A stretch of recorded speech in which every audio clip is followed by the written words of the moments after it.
So welcome to Morning Sit with Red Melissa, Spirit and Practice. And so this week we have been talking about spiritual partnership. And I so appreciate all of the responses, the DMs, the questions. Folks have been calling me, talking about their relationships and talking about what they're looking to call in for their next relationship, And so we're always preparing ourselves by doing our work. And that's why we do our spiritual practice. Doing our spiritual practice encourages us to continue to do our inner work so that when we're in relationship or we're calling forth relationships, we're magnetizing our minds to that relationship that we are desiring for our highest good at a high vibration, right? So keep doing your work. You're doing great. And so I just wanted to recap for everybody before we get into the conversation about disagreements and spiritual partnerships, right? So we said spiritual partnership is a partnership between equals. That's really important. Are you in a relationship with someone who is your equal? And let's just talk about equals in the sense of consciousness, in the sense of vibration. Do you vibrate at the same frequency? That's really important. So, spiritual partnership is a partnership between equals for the purpose of spiritual growth. So, that is the framework from which we're talking about spiritual partnerships. And we're talking about love relationships. So relationships with significant others. So spiritual partnerships can be in other relationships, but for the purpose of this conversation, we're talking about love relationships with our significant others. So we talked about sacred relationships in our sacred series, right? And it's about reverence, right? We said sacredness is about reverence, holding something as holy. So in our spiritual partnerships, we're holding it with reverence, right? It's important. It's divine. It's delicious. And there's a commitment to growing and doing your work, right? We're making responsible choices in our relationship, and we're consciously choosing love. We're consciously choosing love. Even when we're frightened, we're choosing love to demonstrate and communicate with each other. We talked about having that conversation about what the intention of your relationship is. What is your intention? Because that's a lot of times we don't have that conversations and we just go by assumption. So I assume this and you assume that, and we are not on the same page. So have the conversation. What is your intention for the relationship? Because from that you create a dynamic connection with each other because you're headed in the same direction. You're on the same path together. And yesterday we talked about the feeling tone. What is the feeling tone of the relationship? Have that conversation. The feeling tone that I want to co-create with you in relationship is enthusiasm, is joy, is fun, is adventure, is peace, right? Have that conversation. What is the feeling tone? Because that feeling tone is the feeling tone that you are creating within yourself. You can't have the feeling tone in a relationship if you don't have it within yourself, right? So you're cultivating that within yourself, cultivating that in your relationship. Okay, so today we're talking about disagreements, right? And I'm talking about disagreements in the context of unity. So you can have disagreements and still be unified, right? We're not separate in our spiritual relationships. We recognize that we are living from the place of oneness, right? So there can be disagreement and still be oneness, right? So disagreements don't have to divide. You're not divided against each other. Okay, so there is unity and disagreements. So how do you resolve disagreements, right? Have that conversation before you're in a disagreement. right? You're talking about your feeling tone. You're talking about the intention of your relationship. Have a conversation about disagreements. Have a conversation about how you show up when you're in upset. When you're not upset. When you're not upset. So have that conversation. What works for you, what doesn't work for you when you're in disagreement with your spiritual partner. So I want to read 1 Corinthians chapter 1, verse 10.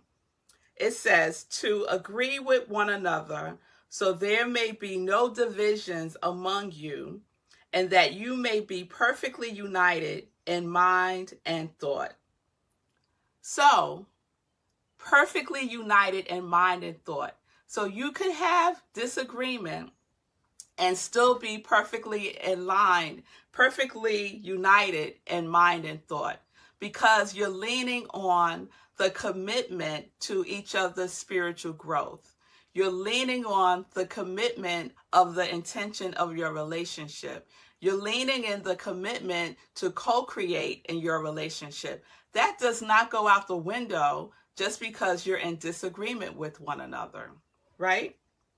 So in disagreement, there's an approach to learning and growing about yourself, about the other person, and about each other as spiritual partners. So the orientation in disagreement is not to defending my position, making the other person wrong, exerting inauthentic power. It's not about defending my perception or my perspective about something. It's not about proving a point. It's not about that, right? That's not the vibration that we are engaging in when we're in disagreement. We're engaging in learning about ourselves so that we can grow. And that person that we're in partnership is facilitating, standing with us because they're committed to our spiritual growth. Okay? So when you're in disagreement, right? You're in your feelings. Let's be real, right? We're spiritual beings having a human experience, and that human experience is feelings. So you are in your feelings. You are feeling a certain way. Own your feelings. That other person is not making you feel anything. They might have triggered a feeling within you, but they don't have the power to make you feel anything. When you say someone made me feel something, you're not taking 100% responsibility for your feelings. They may have triggered a feeling within you, right? Or they may be reflecting back to you a feeling, right? That needs to be resolved, that you need to take a closer look at, right? And that person is facilitating and supporting you in doing so. Now, sometimes it's hard to remember that when you're in the thick of it, right? You're not going to stop and say, oh, wait a minute, baby. Let me facilitate the opportunity for you to learn as you're upset with me right now, right? So sometimes we might have to take a moment and breathe. Take a sacred pause. Use some of our other tools, right? When we talk about communication, right? Because we had that conversation about how we communicate. What are our communication styles, right? Before we're in the thick of it, right? So we're feeling our feelings, we're owning our feelings 100%, and we're owning our perceptions about whatever it is that's going on. This is my reality about what's going on. That other person could have a totally different reality. And we're not making assumptions about it, right? And we're not taking anything personally. So utilizing the 4 agreements when you're in disagreement is perfect to practice. Practice the 4 agreements when you are in disagreement. Okay? Communicate your feelings in a loving and straightforward way. Communicate that within yourself and with your partner, right? Sometimes we're not clear in our communication, and a lot of reasons could do with not being clear within ourselves. So allow each other the space to get clear about what it is that we want to communicate, right? Okay. And I would say, debrief the disagreement. It's very powerful to debrief disagreements. You know, when you're at work and you're in a project, you've done a project, or you put on some event and you have that debriefing meeting to see and assess what worked, what didn't work, what we could do better. You could do that in spiritual partnership when you have a disagreement. After the disagreement and things have settled, right? And you're clear and you're in a space where you can assess and take a look back together, have a debrief. Debrief the disagreement, right? You check in and say, how are we doing? How are you doing, my beloved? How are you doing, my beloved? And share with each other. Assess if what you're doing worked.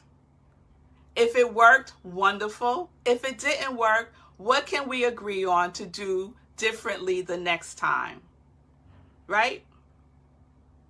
What would we do that might be more effective the next time? Debrief that with each other. And remember, it is not necessary to agree, right? It's not necessary to agree. The point of a disagreement, I call it a carefrontation, is not to come into agreement about whatever it is. It's to allow for that person to grow, to learn about themselves, to learn about each other in relationship. That is the intention. Because getting caught up in the, I want you to agree with me, is really about wanting that person to see from your perspective, right? And sometimes we get stuck there and we can't move things along.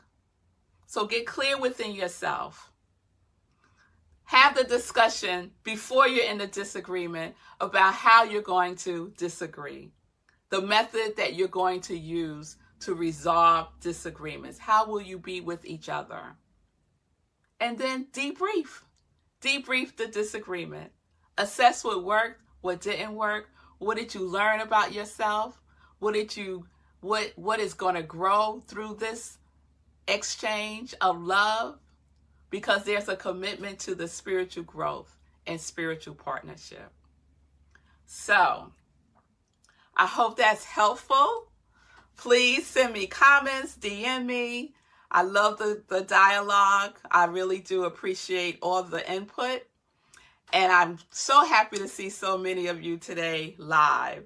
So today's t-shirt is Trust God, Do Good. Trust God, do good. And we could all incorporate that in our relationship, right? We're trusting God in our relationship and we're doing good with each other. So with that, peace and blessings.